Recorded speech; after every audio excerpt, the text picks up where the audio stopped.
and try to continue to make a move to get better. Raiders coming in. This has been a team that had a big transition with the coaching change here during the season, which always is a big deal. And they've played really hard and really tough, and they've been in every game. And we've seen them play really good against really good teams, and so we're going to get loaded up for a really good ball game and expect their best. And the emergence of Derek Carr throwing football is really, I'm sure, sparked them. He's looked terrific. He had a fantastic San Diego game, and again, they threw the ball 50-something times, last week, and so they're really committed to him, and you can see why. He's really equipped. We saw him in preseason, and he tore us up, and so they've got our attention. Surely back from even preseason ball, so we're gonna get ready for a big week, and we're excited about it. What did you see from Carr in that preseason game?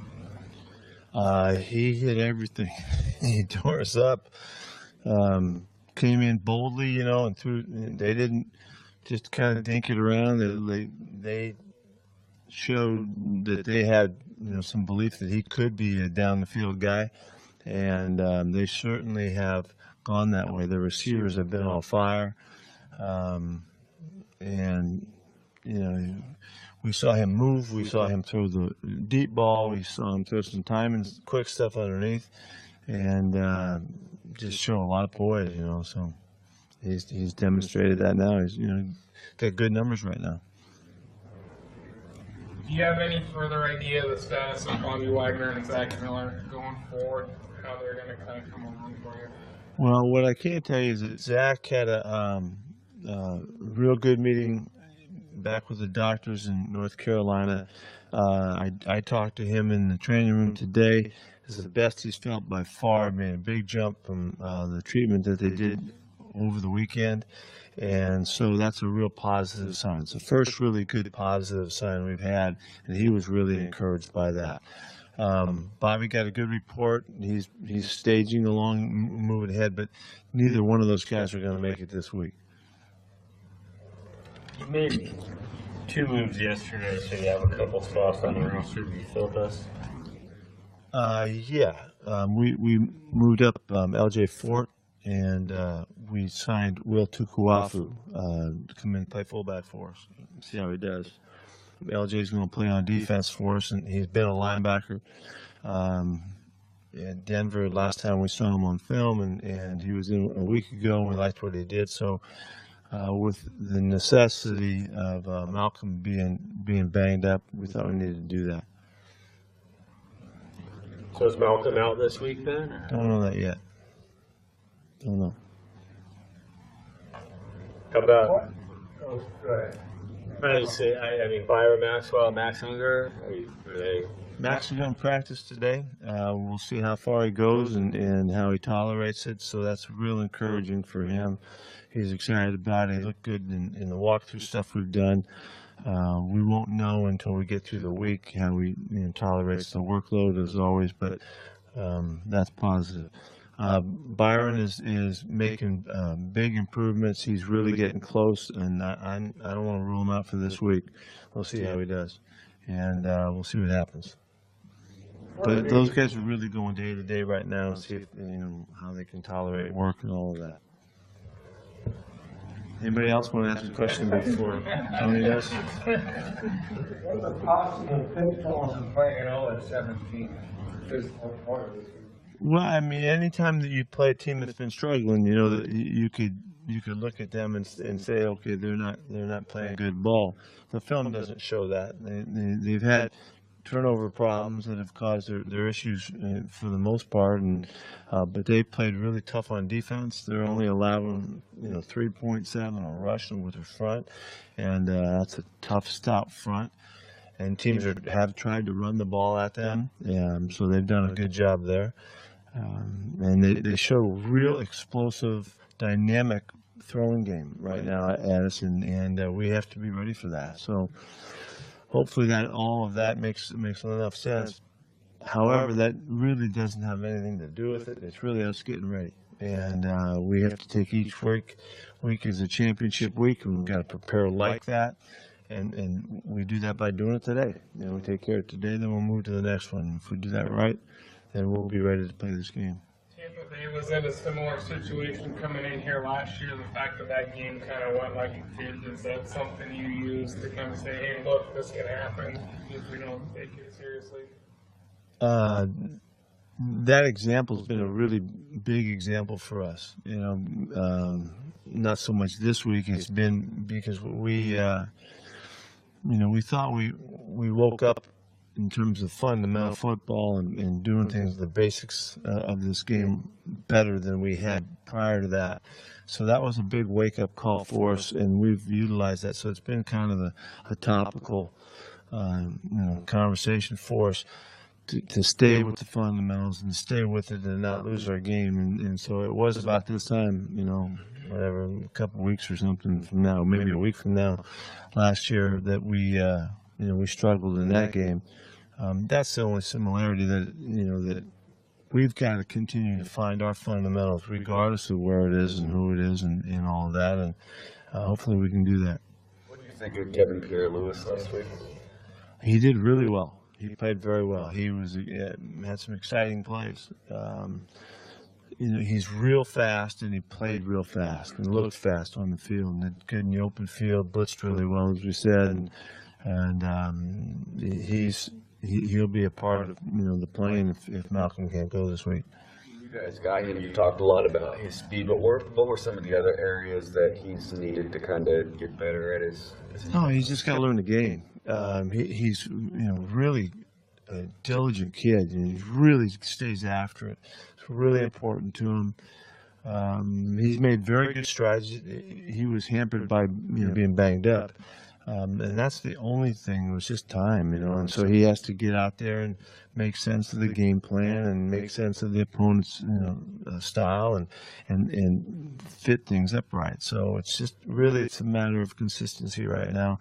We really think he can play. We don't have any question that he can be a factor and help us.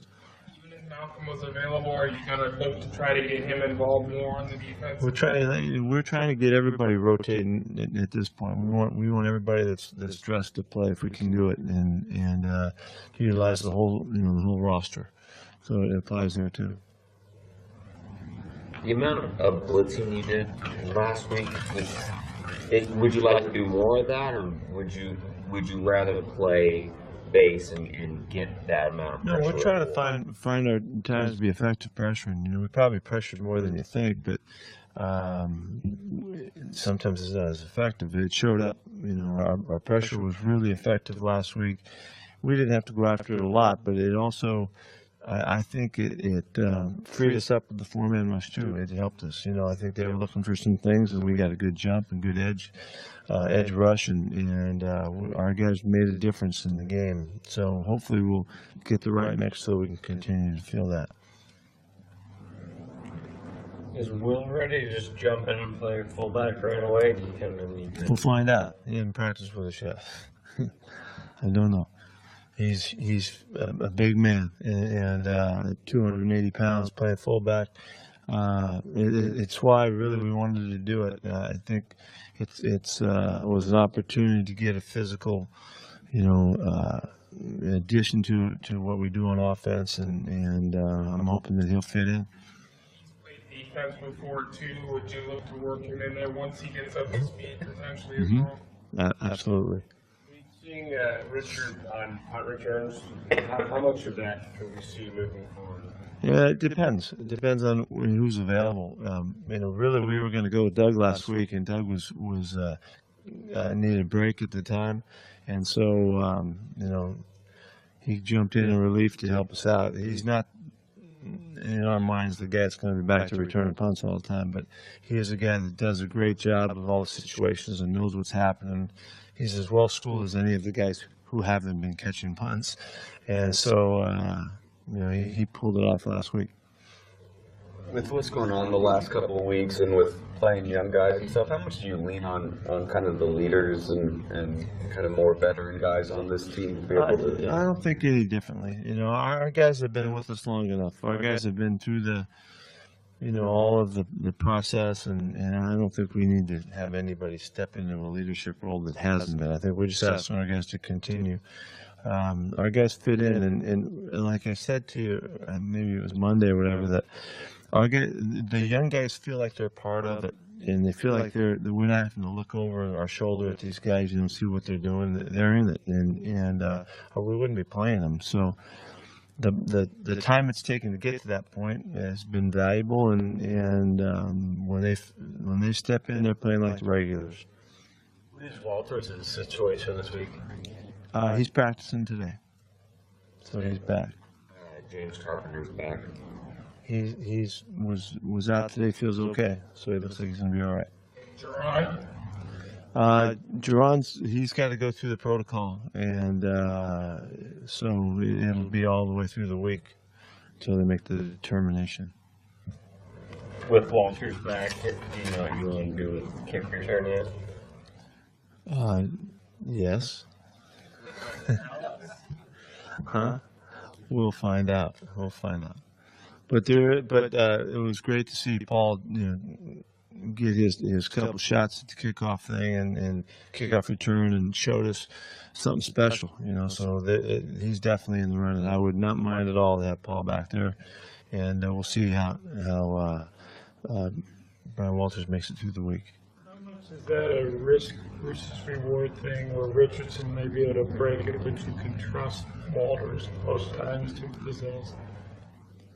How much? It's a factor. It's really a factor that we factor into the decision of who's going and not.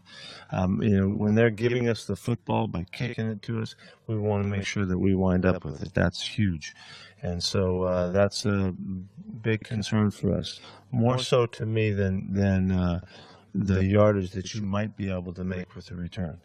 And that's why Brian has been such a great asset, because he's so sure-handed and he knows all the situations, and he's gifted at it. So, but when you develop a guy that you can trust, and he's doing a good job back to handling the ball, and he's got special skills too, it's gonna be competitive. So we're in a good situation right now back there. Does the success you have when you play kind of hurry up offense make you ever want to go to that any more often at all? Or? It's always in our conversation, it really is, and we have done some good things there, and we function well, and it's available to us anytime that we need it. There's kind of the different modes of it. It's when you're in a desperation 2 minutes and you're going as fast as you possibly can, and when you have 3 or 4 minutes, and it's a whole different situation how you handle it, and so. Even in those situations, Bev and Russell are really working out the calls there. Russell has to call some of them. Bev can call them when the opportunity's there. It seems like it's a good mode for us, and we don't hesitate to go to it.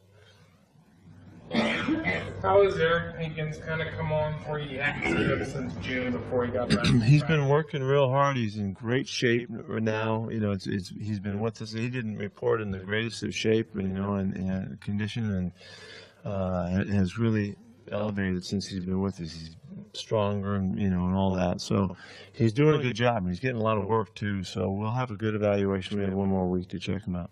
Do you see him more specifically as safety or corner right now? Or? Safety. Well, what is it about Paul that, everyone talks about his size kind of, but what is it about him that allows that not to be a concern for you guys, or allows you? He's really a natural athlete, natural catcher. He's got real tremendous confidence in his own ability to make the catches. So he'll challenge to make every catch. Low balls, high balls, in trouble with the DB and all of that. He's really good at it. He's got fantastic speed, and he's got a special agility too. He's so light on his feet that he can really he can get in and out of breaks really well. So he really has all of that stuff, and he's smart too. He gets the game, and it makes sense to him. So. He's a speed guy. He's a speed guy because he's so so elusive and you know, in and out of his breaks and all that. So he's got a real style to him. Your thoughts on having Marysville coach team out here? That was an amazing experience. You know, a bunch of our guys jumped up to come out and meet him, and coaches were all there, and the people from the third floor of the building all over there to greet them. But it was an amazing experience to feel their gratitude. They were most grateful for the opportunity to be here. Obviously, the Seahawks are a big deal to him. To see them react to Richard Sherman coming out, and they see Earl Thomas, and see all the guys, and Bobby Wagner, those guys all greet him and shaking hands and taking pictures and having fun with him. It was tremendous. It was, as always is the case, both sides receive a lot out of that kind of an exchange. Our guys were really moved by their energy and their enthusiasm. They have a lot of responsibility on them, you know, in that they're kind of carrying a spirit for their area, you know, and they're somewhat of a rallying point, I would think, and they're really up for the challenge. Coach Carson seemed to have those guys disciplined and tuned in, and it was really exciting to see. And you know, I think I know I said it, but just to make the mention again about Oak Harbor making their gesture to recognize that opportunity, and then make a great choice and give those guys that opportunity to stay in the playoff hunt and all of that.